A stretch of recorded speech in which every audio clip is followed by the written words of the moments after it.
Hello, and welcome to this bonus episode of the Poisons and Pestilence podcast. This week, we are very lucky to be joined by Dan Kaszeta, who is currently an Associate Fellow at the prestigious Royal United Service Institute in the UK, and is someone who has a very long and colourful experience in the area of CBRN. He's also someone with a long-standing interest in history, and in particular, he's become interested in an enigmatic character called Edmund Tilly. Now, Edmund Tilly only makes a fleeting appearance in the history of chemical warfare, but he does so at a very interesting and pivotal time. This is the point at which, at the end of the Second World War, the Allies had discovered the extent of the Nazi nerve agent program and were seeking to interrogate those scientists who had been involved in that work in order to extract the secrets, which would eventually feed into Western and indeed Eastern chemical warfare programs of the 1950s and 60s and beyond.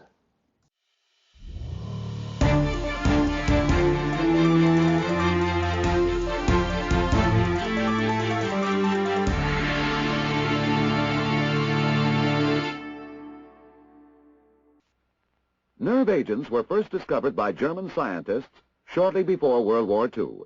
They were looking for a better insecticide. Nerve agents were a deadly addition to Germany's arsenal of secret weapons. May 1945. The Allied armies pushed deep into German territory. In the American occupation zone alone were stockpiles containing over 100,000 tons of chemical munitions. Over 611,000 artillery shells had been filled with the nerve agent GA. The loading and storage facilities in the Allied occupation zones were dismantled. The factories that manufactured the nerve agents were all in the Russian zone. They too were dismantled, taken behind the Iron Curtain, and put back into production. So Dan, great to have you on the show. Why don't you start by giving us an introduction to your background in this area? Okay, Brett. Basically, I've spent, I have to think about what year it is now, 31 years in the chemical, biological, radiological, nuclear, CBRN space, one way or another.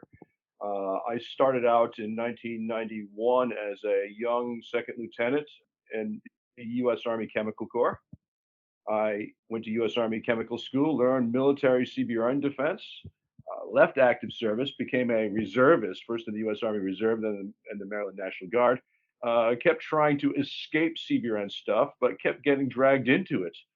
I ended up doing a defense contractor job at the Pentagon, followed by a civil service position.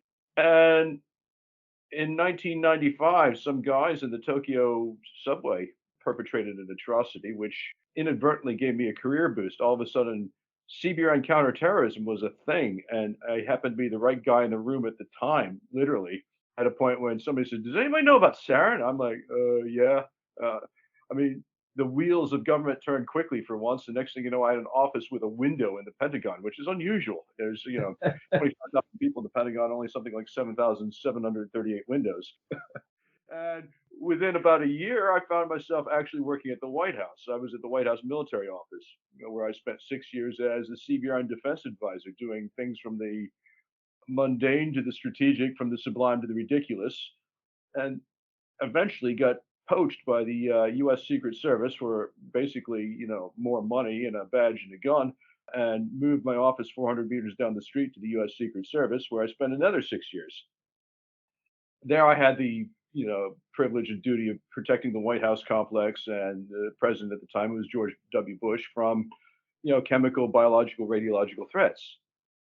I then moved for personal reasons. I got married in 2008 to the UK, where I delved into private industry. I worked for Smiths Detection, a company that makes, among other things, chemical and biological detection equipment. I sold that stuff all over Europe. Found a lot of people just like me in the European space doing jobs similar to what I had done in the military and sort of civil counterterrorism space. I quit that job in 2011, and since then I've been an independent consultant, pontificator, ass. I mean, I'm on a quiet but persistent mission to, by the time I shuffle off this mortal coil, and I hope I have a lot more time to go, having written more about CBRN stuff than anybody else. I'm already somewhere up in well over 500,000 words published, so I'm hoping to get there. So that's the précis of my career. Great stuff. It's amazing how many people, when I speak to them about this, they always seem to end up in this field by accident. So when I was harassing you to come on the show, basically emailed and said, you can dream topic, you can talk about anything in the history of chemical and biological weapons and warfare. What would you choose? And why don't you tell us what you've gone for today? I am here on a quest for more information and a discussion about a guy named Edmund Tilly. And the reason why, and we'll get to reason why and how he plays into this whole role in history of chemical warfare, chemical weapons. I have somehow, yeah, as you mentioned, by accident became, spent 30 years in CBRN, and I've accidentally turned into a historian. There's worse things to turn into, I guess. Oh, I know, because I've always been interested in history. I was interested in history ever since I could read.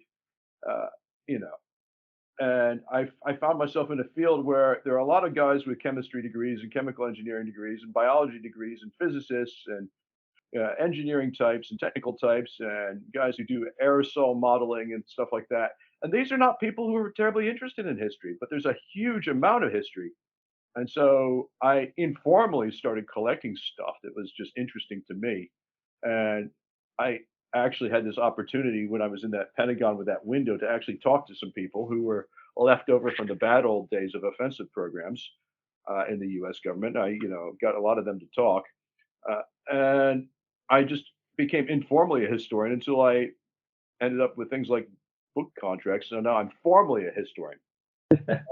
So what this means to me now is actually I occasionally find things that are really, really, really interesting that are tangents from the original story.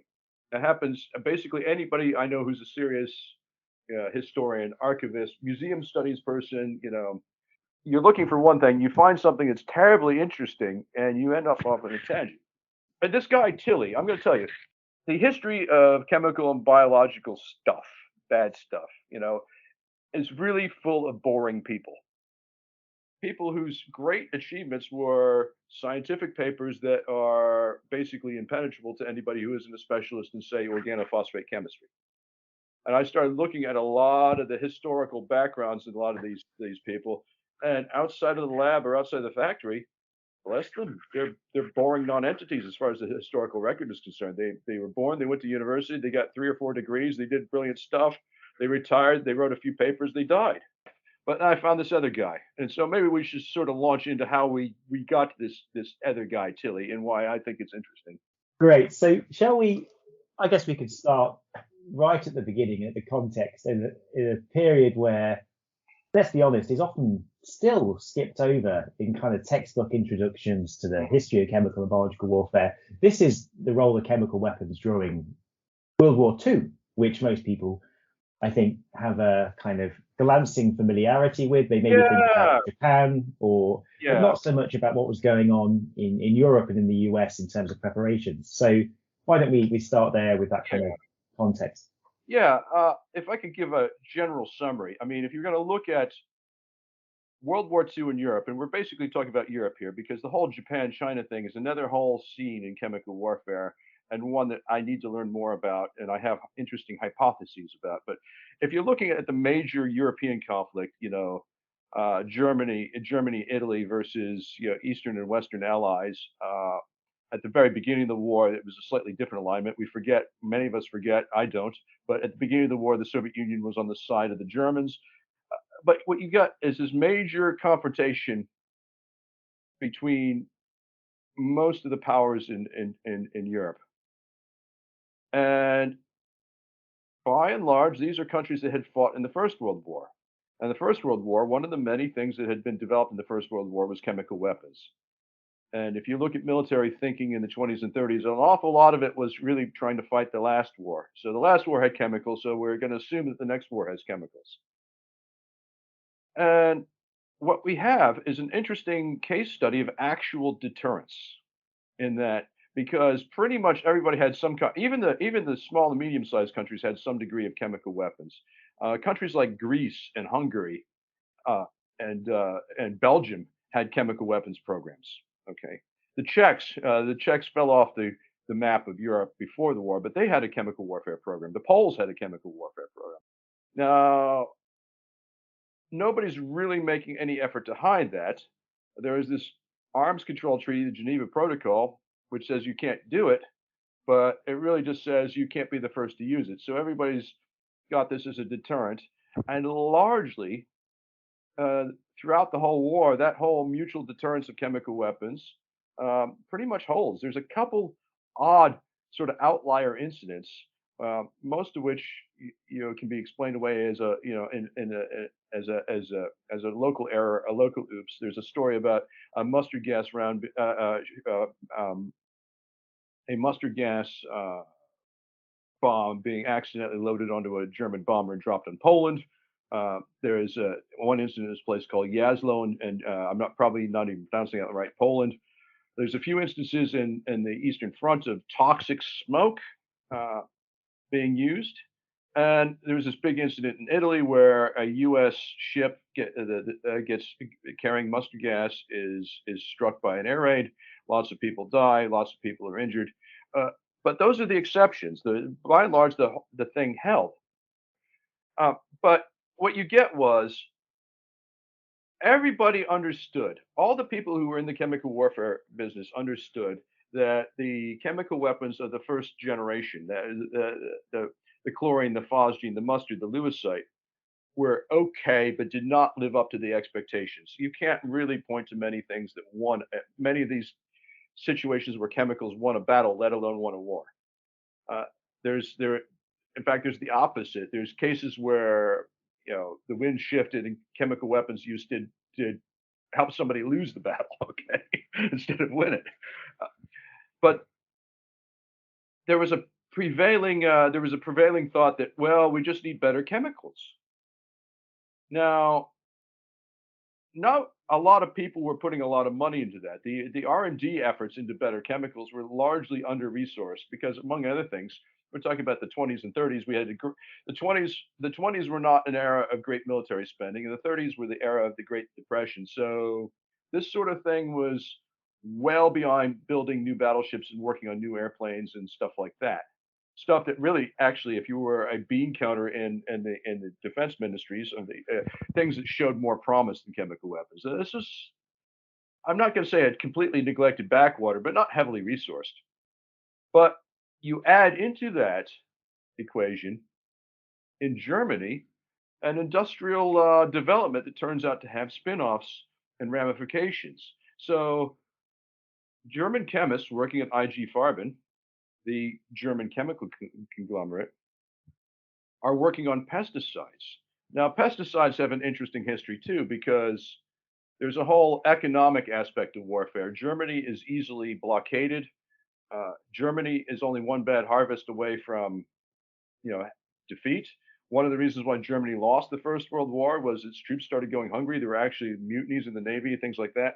So the Germans understand that actually crop protection is important. So pesticides and fertilizers. These things have a role in national security. So also, the Germans understand they are because they're easily blockaded and they don't have an easy domestic source of petroleum. And the pesticides are all basically petroleum products, and the ones that aren't are dissolved in kerosene and dispensed that way. And so the solvent is a petroleum product. So there was this push to start working on things that use a domestic supply chain. Uh, so to simplify, hey, you guys in IG Farben, can't you find a bug killer that we can make out of stuff we can dig out of the ground here in Germany? As the bottom line, and the answer was yes. So you get this whole organophosphate revolution in chemistry. Particularly one guy, Gerhard Schroeder, and I tell you, I mean, he's interesting to me, but his personal life seems terribly uninteresting. We're back to the whole thing. I was hoping to find some stunning, thing about Gerhard Schroeder, and bless him, what a mundane existence. Uh, yeah, and he really just wanted to kill Colorado potato beetles. Okay. He gets painted out as a mad genius, a mad scientist, wanting to gas the world. He really just wanted to get rid of potato beetles. Okay. He comes up with pesticides that are actually too dangerous to use because they'll kill the farmer. And this is at the point where there is a rearmament campaign in Germany. So we're talking about 1936 now. By the time of this, late 1936 was happening, and Schroeder's superiors are like, "Ooh, that's very interesting. That's exactly the sort of thing we can sell to the army. Not to kill bugs. If it's too unsafe and it kills all the test animals, even if we do it almost to homeopathic dilution, yeah, it's a commercial failure as pesticides. Ooh, that's terrible. Go work on something a little bit safer, but give us the formula." Yeah. Keep working though. If you find something even more dangerous, be extra careful to let us know. The Germans stumble upon this compound Tabun. They didn't call it at the time that. They called it Trilon, which was a nickname for one of their cleaning products. And part of the thing is these chemical warfare agents have numerous nicknames over the years, and the nomenclature becomes terribly, terribly obtuse. We're not going to get down that rabbit hole. But gradually speaking, this idea is kicking around. The German army has this new chemical warfare agent, Tabun. A couple others like Sarin and Soma that are even more dangerous, sort of behind it in the development pipeline, coming out of the same research. And then the war starts. So once the war starts, I mean, I think the bombs are still landing on Warsaw during the invasion, and lots of nice guys and they weren't nice guys actually, people like Otto Ambros, they, these lots of middle and upper management guys from IG Farben are lobbying and literally hanging out in the lobbies and having meetings in their best suits and with they didn't have PowerPoint slides at the time, but they had lots of charts and diagrams and proposals and draft contracts. And next thing you know, money is falling out of the sky for them. Fine, here's as much money as you want. Here's as many Reichsmarks as you want. Go build a nerve agent factory. And that's what they did. Um, Turns out, things are easier on paper in nerve agents than they are in reality. But during the course of the war, at a place called Dierenfurth, which is now in Silesia, but which it's now in Poland, it was a German region known as Silesia. Uh, they built IG Farben using a variety of commercial covers and lots of money laundering because along the way, lots of people were padding their pockets and getting rich in this whole thing. They built a nerve agent factory, and this nerve agent factory made something like 12,612 tons, something like that. Filled most of it into aerial drop bombs, some of it into artillery shells, and sent them off to the German army for storage. And the thing is, this stuff never got used during the war. All right, it got squirreled away. And I think there's a lot of reasons for that. I mean, but the broadest reason is the one we already talked about. This general chemical deterrence was holding. And a secondary reason is these German scientists and engineers working on this stuff. They hold the British and American chemistry industries, companies like ICI, DuPont, Monsanto, Shell Oil. They hold them in high regard and know that they're better resourced. So if I recall from my reading on the UK program at the time as well, there was obviously concern that they were lagging behind Germany, and they made it very, easy for Germany to find out that, for example, they were producing mustard, probably not at the scale they wanted to be producing it, but certainly their posture was we're producing it, we're stockpiling. So if it was used, we'd be able to deploy it either on German cities or on the front. Yeah, but there's also this basic assumption by at least several of these German scientists that, well, we've come across this clever idea, but there's companies with more resources and more smart people than us, so they made the assumption that probably the Americans, probably the British also have nerve agents. In fact, wasn't there, I think when they spoke to some of the German scientists, isn't it true that they actually were surprised how far behind the British and Americans were?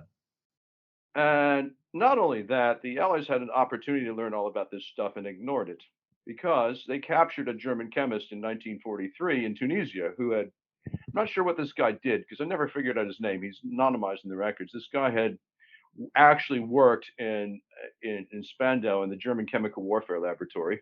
Uh, Somehow left that job and ended up getting conscripted and turned into an infantry lieutenant and sent off to North Africa where he got captured. And he spilled his guts and said, there's all this new stuff going on. And there's this lovely interrogation report from 1943. It even says, oh, by the way, scopolamine and atropine are the antidote to this stuff if you ever get hit by it. And this whole report, it's lovely. It's fantastic. Gets buried. Nobody even looks at it. So great opportunity lost there. Whether or not it would have surfaced in a hurry, or I don't know. But what you get was this major shock on both East and West when facilities started getting captured. Okay, when munitions start getting captured, that's the big thing. And the huge epiphany is when British forces uh, take over this proving ground called Raubkammer in northwest Germany, which was the testing area. And lots of documents are there. Lots of nerve agents are there, and the whole thing is a bit of a gold mine. And which one of these didn't? I mean, what surprised me, didn't Western scientists even continue utilizing these facilities after the war as well? Well, yeah. What happened was, there was huge amounts of testing paperwork, test results, and data on these nerve agents captured more or less intact at Raubkammer. And the Allies weren't sure whether to trust this paperwork or not, to be honest. So Porton Down assembled a group of mostly British, there were some American observers, and sent a group of people over to Raubkammer to selectively redo some of the tests, okay? To do test firings of shells with Tabun and sarin, to do test drop, replicating the German test methods and looking at their stuff to see if this data, this vast trove of data, is relatively accurate. And they said, oh yes, this stuff. I mean, they didn't sex up the dossier. This is all legit data. I mean, they didn't go through the years of testing the Germans did, but they did a pretty clever sort of not dive into this. All right, let's set up this one test like they did here on similar results and see if we get something broadly similar to sort of spot check the German work, and yeah, they did. Although you get this interesting case where they run out of test animals. Okay, there's this interesting archival document where this group is demanding and requesting goats, um, and the word from the Air Ministry is no, we're not flying any goats over to you. So we literally have the men who aren't staring at goats. Porton Down really wanted to work with goats. They ended up ending having to work with rabbits, and basically these guys were going back and forth to England, smuggling rabbits in their hand baggage because the RAF was not going to transport livestock, so they were smuggling hampers full of rabbits as their personal baggage. But anyway, but to sort of sum up, you had this nerve agent program in Germany. The pieces and parts of it are divided up, okay? And nobody has the full picture. What you get is the Soviet Union captures a little bit of the materials, a little bit of the Tabun. They eventually, years later, find some documents in a salt mine in East Germany, what became East Germany.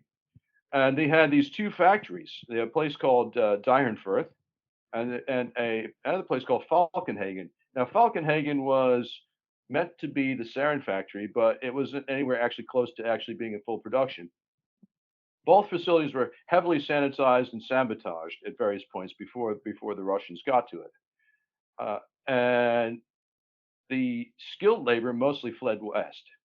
The scientists and engineers mostly fled west. So there were a handful of knowledgeable people that the Soviets had in their hands, but not that many. What you get was you've got lots of these scientists sort of hiding out in many cases because they were generally employees of IG Farben, so they just went to hang out at a legitimate factory. Otto Ambros, the big industrialist, the guy who was the organizer and industrialist behind the nerve agent program, was hiding out at the paint factory in Gendorf and told everybody he'd spent the war working on soap. Um, so the West has got the proving ground with various odds and ends attached to it, and most of the captured Tabun. Neither of them really have everything to put the whole thing together, but both East and West assume that the other side has more of the knowledge. So what you have is this interesting knowledge transfer dilemma. And that's where we get to our guy Tilly.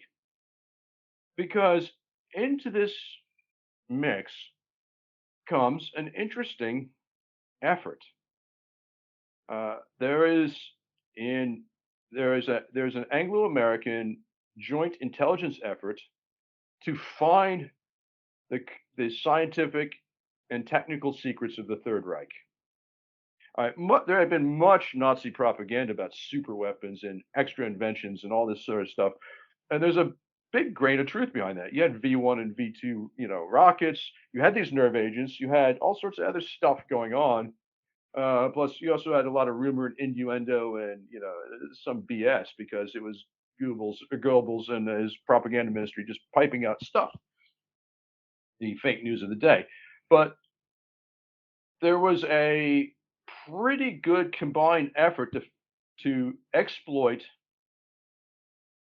interrogate, discover what had gone on in the Third Reich. Now, a lot of this had to do with things like finding out what happened to stolen art, uh, collecting information for war crimes prosecutions.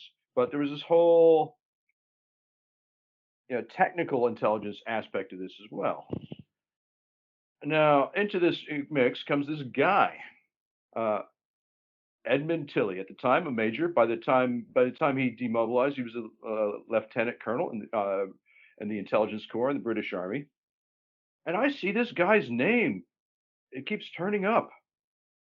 Uh, I find lots and lots and lots of documents in Kew in the National Archives where a guy named Tilly is the interrogator, and I find hundreds of pages of interrogations of Gerhard Schroeder, for example. Gerhard Schroeder was the guy who invented Tabun and sarin and hundreds of other organophosphate compounds. And I find, handwritten pages that are then typed up into a transcript in German. And bottom of each page, it's signed by him and the interrogator, who's this Edmund Tilly. Who is this guy? And I start finding his name in books, and sort of accounts of the time. And I start getting really fascinated because it turns out this guy, he got everybody to sing like a canary. He interrogated Albert Speer, for example. He interrogated hundreds and hundreds and hundreds of people involved in German industry and commerce and science, and almost instantly got them to talk. And I started thinking, well, who is this guy? And he obviously speaks German. So I just got on this tangent of trying to find out who is Tilly. Can I find out more? And when you can't find out more, it becomes even more interesting. Okay. I think the key episode that would sum up my fascination with Tilly is the episode with the steel barrel. Yeah, this is you wanted bad puns, but I have got the Imperial War Museum over a barrel on this one. 10 points. Yeah. Yes. All right. Yeah. Exactly. I'm on a quest to have an exhibit in the Imperial War Museum relabeled. Okay. There is a steel barrel in the Imperial War Museum. And if you do a search through their vast records for a guy named Edmund Tilly, you get two things. You get a steel barrel, and you get a picture of Edmund Tilly shaking hands with King George VI, and that's it. Okay. So I found the story of this steel drum, and I found this in the archives. Now, I made reference to this guy, Otto Ambros. Otto Ambros was a shifty mendicant. He's a man who, over the course of the war, managed to build an industrial empire to make nerve agents. He also built a smaller industrial empire to make artificial rubber. That's really what got him into really bad trouble with war crimes tribunals because that was at a place called Auschwitz and it used slave labor. But Ambrose personally got wealthy on this, and he assembled a vast organizational nightmare of a diagram that I've not even been able to piece together. If I had 6 years and a bunch of German-speaking, forensic accountants, we could go through the literally 19,000 pages of records I found and try to piece it all together. Shell companies, joint stock companies, holding companies, lots of shifting of money, tax rebate agreements with the German government, stuff like this. But anyway, to make a long story short, he set up a corporate empire under the aegis of IG Farben, but quite arm's length from mainstream stuff at IG Farben to build chemical warfare agents, and not just Tabun and sarin, also their more traditional stuff like mustard and nitrogen mustard and stuff like that. So, in order to do this, he needed a web of holding companies and shell companies and stuff like that. And these are all incorporated under German law. These things had names like Anorgana and Montana and Seawork and stuff like that. Uh, and they all had boards of directors and minutes of meetings and all that. And somehow this guy Ambrose becomes he has 19 jobs at the same time, and they all have salaries. Okay. And I found his dry cleaning receipts. He's very well dressed. I Okay. bet, yeah. Yeah. When Dan Kaszeta says I have the receipts, I mean it literally on this stuff. Yeah, yeah, because to get to the chase, literally and figuratively. Um, Edmund Tilly is tasked with trying to figure out what the hell went on in this nerve agent program, and is chasing all over Germany trying to put the pieces together.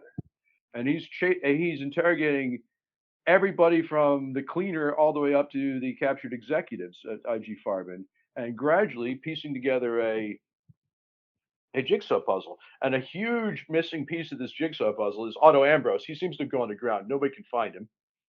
Uh, and a huge wad of documents, which turns out Otto Ambrose, when he saw that the end was coming, sent his deputy von Klenk back to corporate headquarters to basically hoover up all the really, really, really interesting documents. And from their point, it wasn't even technically interesting. It wasn't really how to make sarin.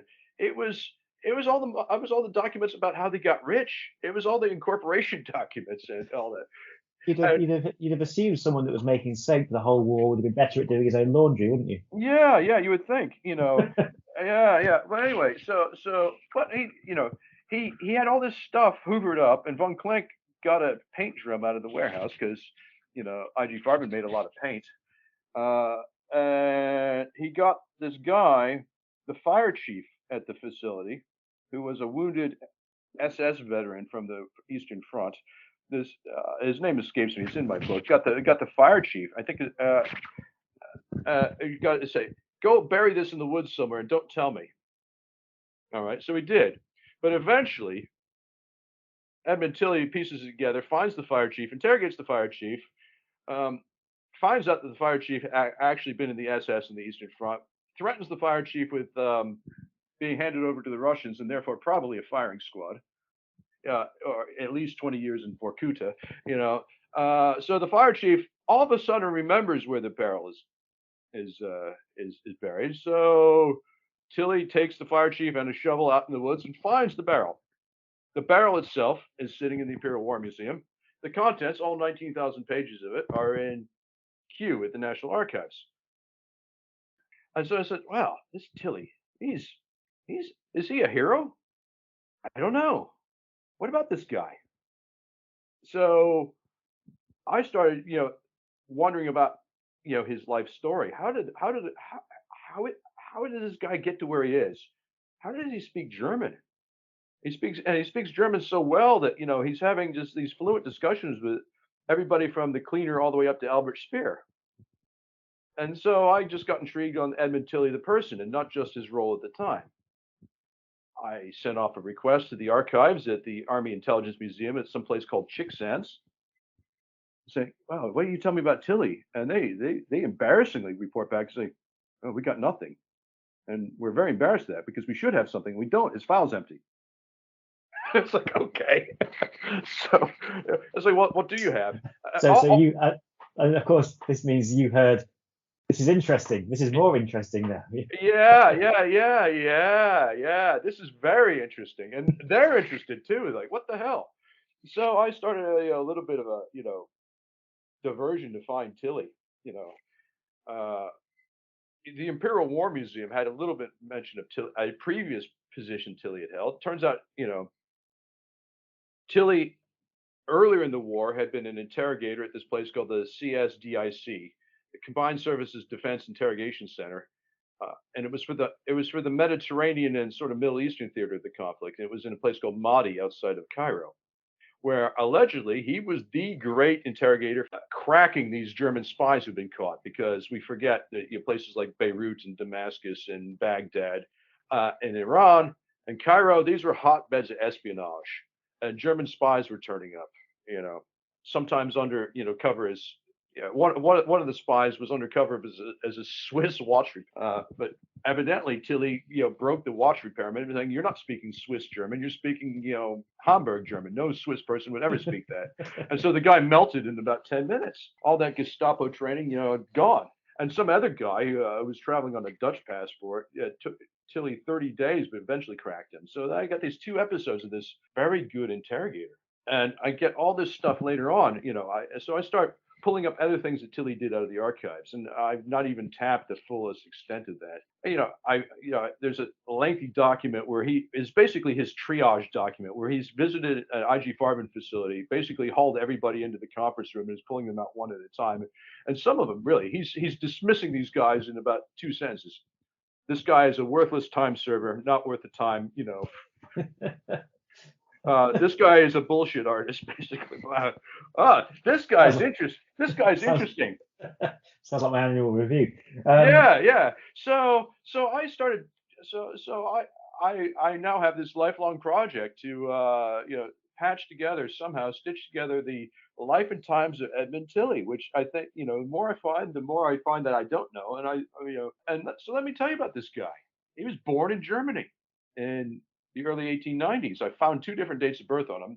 Not unusual, to be honest, when you start doing sort of family history and genealogies.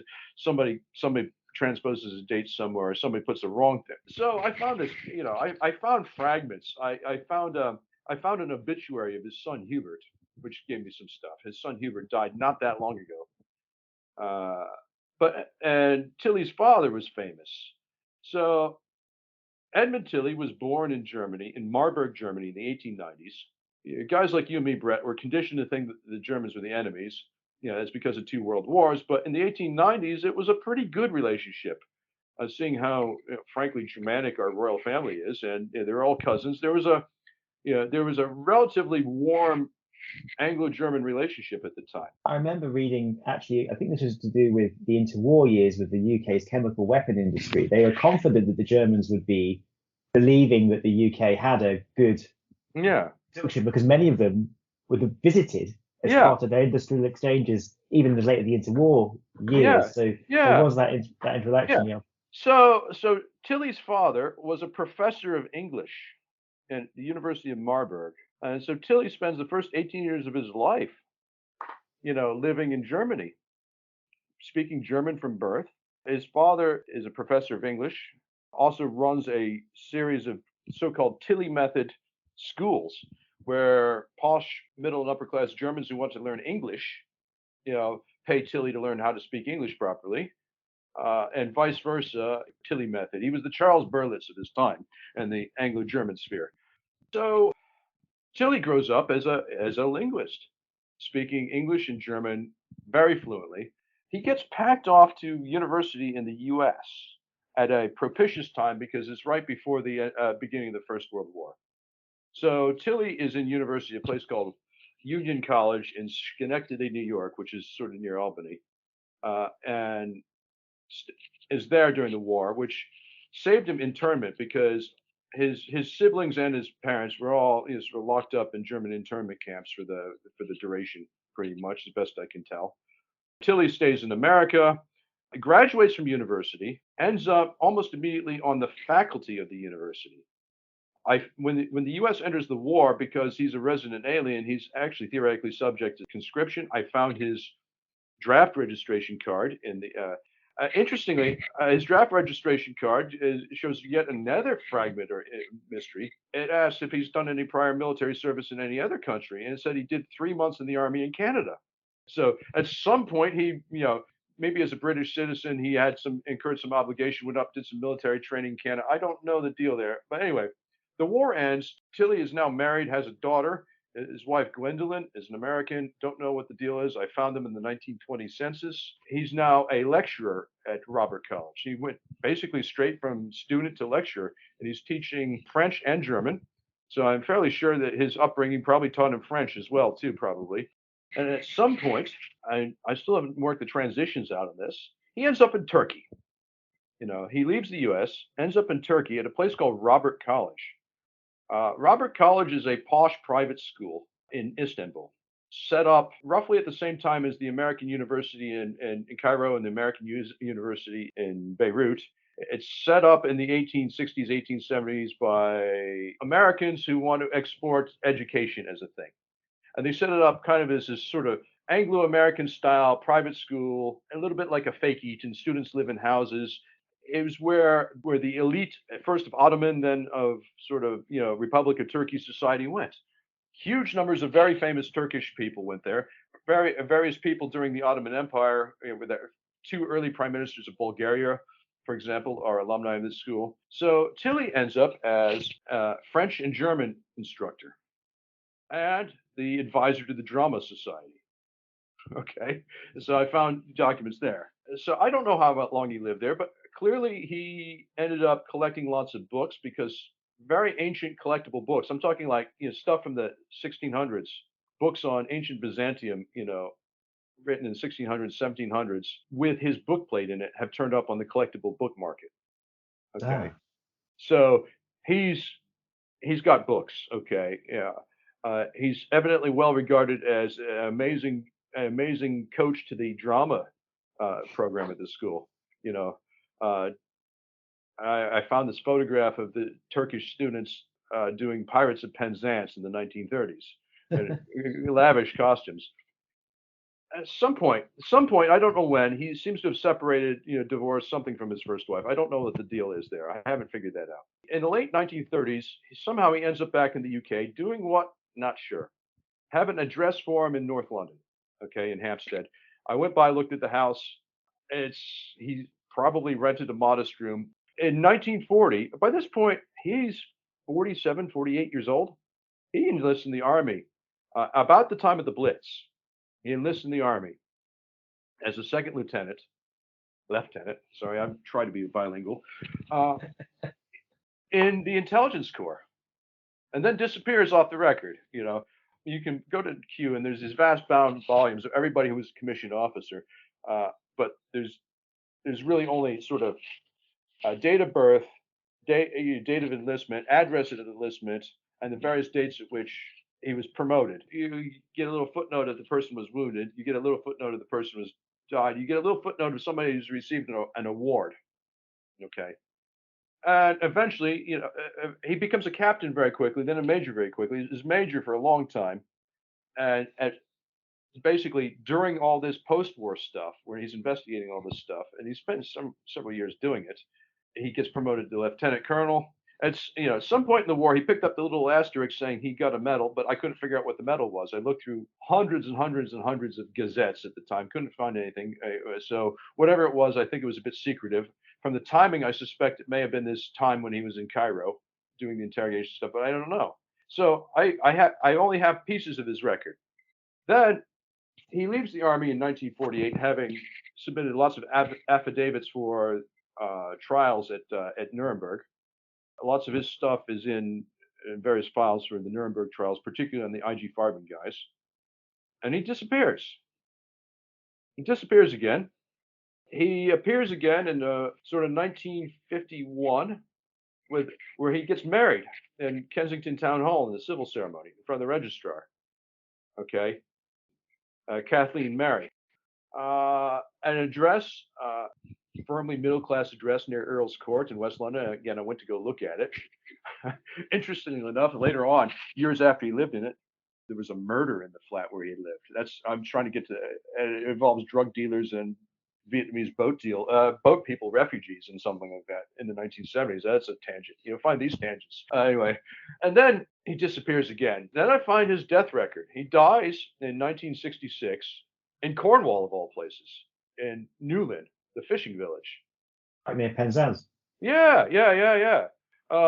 So, being the keen historian I am, I doorstepped the Newlyn Archive, run by very, very, very dear people. They're lovely people, and I'm sure they're going to listen to this. So a big shout out to Pam and Sue and all the others down at the Newlyn Archive. And I will be back down to visit you soon because we're working on this one together now, aren't we? Okay. And I've found the house where he died, and not much else. The house had been bought by his wife, and we had an address. And that's how I managed to backtrack the address back to London and find the marriage record. And the Newlyn Archive are useful on that.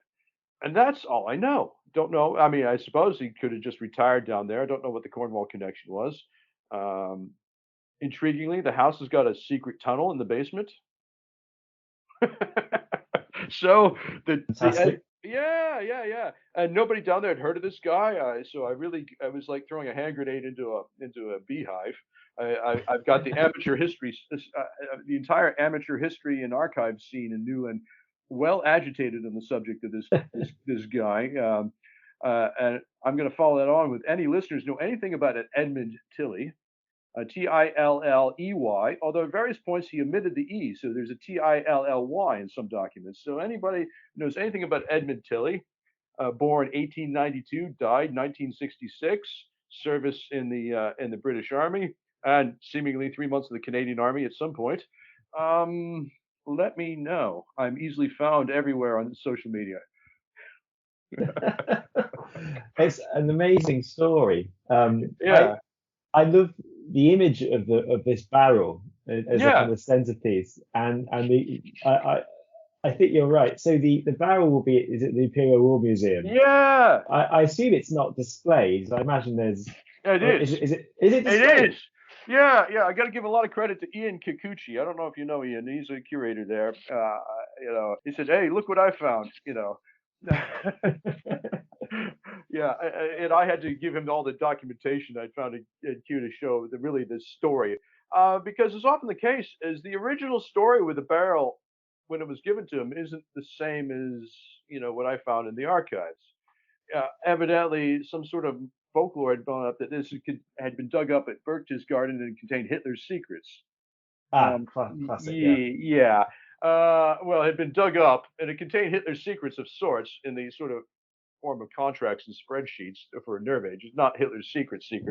So I was able to do a whole sort of Bendor-Grosvenor act and establish the provenance of this barrel, and marry it up with these documents from the archives of Q. And so it's fascinating to be able to sort of put history together like this, and actually try to tie it to a real person. I mean, I found somebody through the vast power of social media. I found a great grandnephew of Tilly, who unfortunately doesn't really know anything. That's the thing. I've sent some basically blind emails to various Tillys who had sort of the right name to have been his descendants and were the right age, and it was a dry hole, as the oil drillers would say. No, not me, not my branch of Tillys. There's some Tillys out there. If you hear this, I'm on a quest to have a blue plaque put up somewhere for Edmund Tilly because I think there was a story to tell here, and I only have a third of it. Fantastic. Well, Dan, it's been really wonderful speaking to you. I've got a lot out of that story, and I'm sure we will have listeners who may hopefully be able to trigger their memory. We'll start a social media campaign. Yes. But that's wonderful. So I really hope for all the best with your continued studies. And yes. I'm really looking forward to seeing what comes out next. What's in the pipeline for you, Dan, in terms of what you're working on? Well, I am working on a book chapter on disinformation and the Sergei Skripal affair for the. I never know how to pronounce this. Is it Routledge or Routledge? Say it with confidence, I think so, yeah. Yeah, the upcoming Routledge Handbook of Disinformation Studies. I'll be writing the Sergei Skripal chapter. That's in the pipeline. I have a non-chemical, non-biological work in the pipeline, indulging one of my other historical interests on the history of partisan resistance against Soviet occupation in the three Baltic countries, Lithuania, Latvia, and Estonia. And people ask, well, why the hell would you write that? Well, I'm going to say that my surname is not exactly Irish. No offense to the Irish. Probably am part Irish. I am part Lithuanian, and I have an interesting archival documents on partisan resistance in Lithuania. I've extended that research to Latvia and Estonia, and I'm going to knock together a little book on that later this year.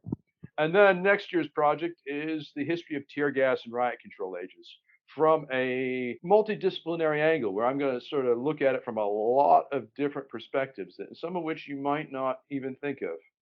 So I'm going to come at tear gas, riot control agents from about 8 or 10 different sort of cross-section slices. Fantastic. And your book, Toxic, is now out in paperback, is that right? $14.99 in the UK. Reach out to me for a discount code with my publisher. It's in hardback in the US with Oxford University Press. I have no idea if there's paperback plans in the US or not. Watch this space. Out in paperback in French translation, actually, called Neurotoxique in France for something like 25 euros. I'm told I've totally made it in France because it's in the passé simple tense, which That's it. I am told by people who are much smarter about French grammar than I am that means I've truly arrived. It's a truly highbrow publication. So, okay, I'll have to dine out on that the next time I go to Paris. Fantastic. Okay. Well, it's a wonderful sunny day outside there, so go and enjoy the rest of the weather, and I'll speak to you again soon. Okay. All right. And thank you very much for listening from both myself and Dan. And I hope you can tune in next time and join me as we continue anti-social history of biological and chemical weapons and warfare.